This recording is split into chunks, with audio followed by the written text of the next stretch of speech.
I feel like if you just throw somebody into the middle part, the drum part of this, where it's like a lot of not music and just sounds, if you just Right. launch people into that, most people aren't going to respond that well to it.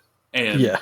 that's not, you want these guys, they give a good context, I feel, and that's what I think they're really good at. They can throw stuff in there like that and have set up an album with enough context that you're like, okay, I get this journey, I get what's happening, and you get thrown into it, and you're like, oh my god, this is so different. Like, what's happening? What's going on? And then Yeah. they kind of come back in. It's like, no, okay, it's It's okay okay. now. It's okay now. Everything's okay. But I feel like that is how experimental music should be presented, at least I don't know, for an man. intro. Yeah.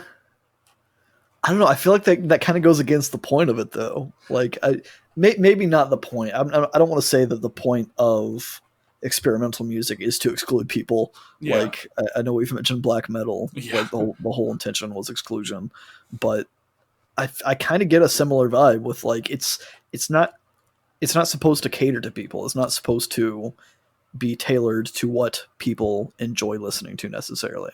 It's to kind of throw that aside, kind of like what I was saying, and try something new, something that goes yeah, against the grain, or potentially upsets people, or at least doesn't please people, because that's how you kind of find what works and what doesn't work. And if you can elicit that kind of emotion, whether like kind of like we said, positive or negative, if you can elicit that emotion and you can do it well, then I think that means you're making good music, even if I don't like the music you're making, if that makes yeah. sense.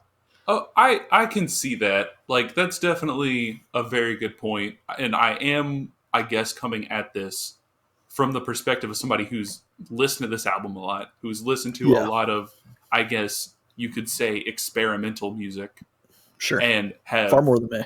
like, so I guess it is a different background. I'm just thinking, I want I want the world to get to a point where it's like I could play this for anybody Right. and they're going to be like, they're not going to bat an eye, or at least they're going to bat the right eyes at this, and it will become kind of ingrained in Hmm. the grander music, and then it will be more accepted, and then the boundaries will get pushed even further. I just want Yeah, more and more. that's where I'm stuck on, is that, say this music, say this song, this album, whatever, becomes mainstream, Mm, right? It becomes popular to have music arranged in this way.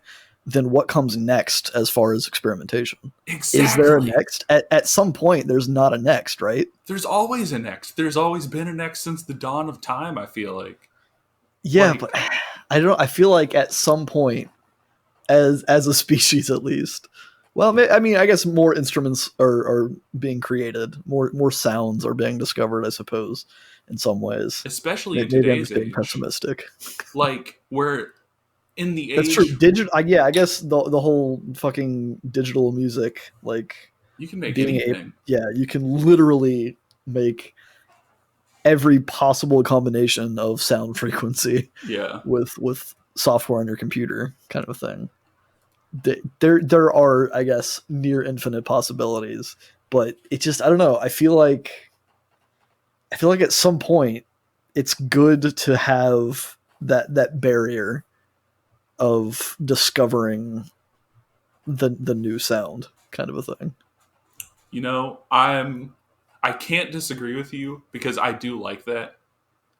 Because But we're pretentious and we like being snobby about music. well, I guess maybe that is a little bit of it. Like, I Oh, think, that's definitely a part of it for yeah, sure. like I definitely do just like there's a part of me that likes showing people music and Yeah. their first reaction is, what the fuck is this? Or like, I like to elicit the words, that's not music, and then I can be like, why though? Explain why it is. Yeah. Yeah, and then because I feel like that makes discussion as to like, well, what do you consider music? What are your limits to what you consider music? And then once you can find that, you can kind of eke your way in there and be like, Yeah, I okay, mean, well, I talk a lot about gateway albums and gateways to sounds and to genres and to stuff like that. So I feel like that applies in every aspect of music and even life, honestly. Like, there is potential within every person to like everything, I Yeah. think. Yeah. It's just being introduced to it in the right way at the right time with the right intentions. And there's a lot of layers to everything has to align perfectly to like something that you dislike or that you think you dislike. Like, it's Yeah. hard to break down those barriers, but it is possible. Yeah. So I think, I guess it is possible that this becomes mainstream, this kind of experiment. I mean, even ambient music in general isn't super popular because, It's getting oh, there, kind of. it's definitely getting bigger. Yeah.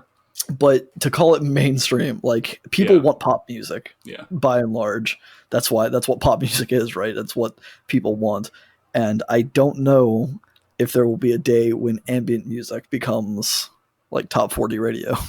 Well, see, but by the time that happens, ambient music will be called pop music, I feel. Because, I mean, like, Well, yeah, the Beatles were, like, pop back. I sure. mean, and that's not what you would consider today's pop. I feel like everything has its cycle.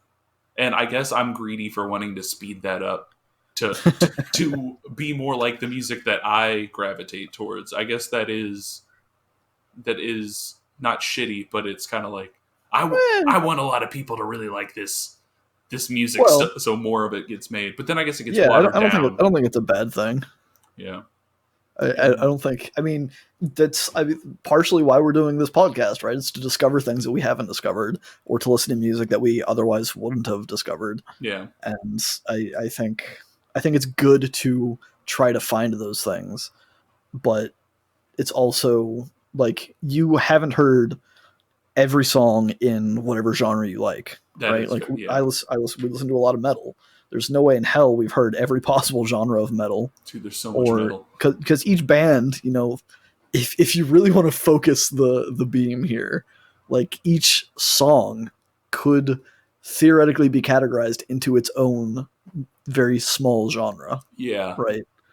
Because, and that's the thing, like, labeling a band as a genre is limiting to them, hmm, but I obviously understand the need to do so. Like, labeling things it's infinitely useful, being able to put a word to what something means, but I feel like there are downsides to that, where it's kind of pigeonholing, I guess, an artist, or I don't know. That feels pretentious to say. I don't think it's pretentious though, because I think it's true. Once, like, the way you view something mentally can so much influence creativity for sure. Like, so if Yeah, you tell somebody, "Oh, well, your music is this," but they don't think that what if you maybe if we would have gone back in time and told all of these people, "Oh, yeah, you guys are dream pop because that's what Wikipedia says you are, and that's what right. we've," but they're over there thinking they're like some sort of new wave jazz or something. Like, there's some Yeah, super fun, and then that could greatly influence where they go. Like, I feel like not putting that limitation, like you said, whenever you're looking for music, or whenever you're trying to find out what you like and maybe lump it all together, it's right. definitely really, really good to have labels and genres. But I guess whenever you're directly describing somebody, it can definitely be super limiting, or in some cases discouraging, if you're like, Yeah, that's not how I view what I'm creating. right.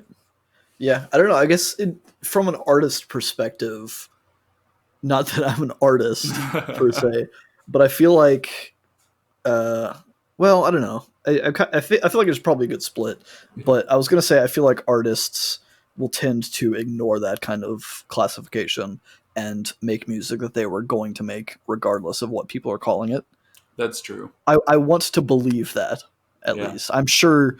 I mean, there's a whole industry behind music production, right? And I don't mean to harp this back to Poppy that we talked about last week, we talked about last year, but, like, I mean, in her case, she was being kind of forced in a direction by a label, but I guess that's not really specific to a genre. That's not saying that the label. I mean, I guess she seems to imply, at least in her comic, that the label was having a huge control over the music she was producing based on her image, and they said, this is what you need to do. we don't care what music you want to make, you're gonna make this kind of music because it'll sell, Yeah. kind of thing, which definitely happens. I think I'm not saying that 100% happened in Poppy's case. That there's a lot that's not like that we'll never know Yeah. about that shit when it comes to specific artists. But I know it happens. But at the same time, I know that there are artists that kind of are allowed the freedom and take that freedom to push away from what people think they are. Like Childish Gambino, I think Yeah. Donald Glover is very great at making music that he wants to make in the moment and not feeling, or maybe in spite of feeling, or to break the feeling of being pigeonholed as a rapper or as whatever R&B singer.